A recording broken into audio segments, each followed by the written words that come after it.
Hi mga beshies! It's your girl Tinay and andito na naman ako for another Poodle Finds. And katulad ba kita or isa ka rin ba sa mga taong ang mga bugelya is magkaaway or gusto mo is ma-push pa ang inyong bugelya? Well, this video is for you. So here siya mga beshi, ito yung nakita ko here sa TikTok and ito yung naging kasagutan sa magkaaway kong mga bugelya.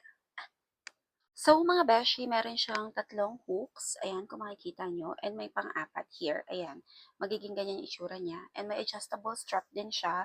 And depende na rin sa inyo kung gusto, kung gano'n nyo kagusto ma-push ang inyong mga bukelya. And huwag kayo ma-confuse, mga B. Hindi malaki to. Ako lang yung malaki.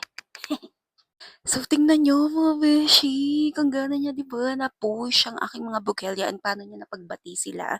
So, iho-hook niyo lang yung tatlo dito and then yung isa here, ayan, magkakaroon na kayo ng instant bugelya or tingnan mo magkabati na sila. So, sino kayo diyan? So mga beshi, ililink ko yung yellow basket diyan sa baba and ano pang gagawin? Siyempre, mag-o-order.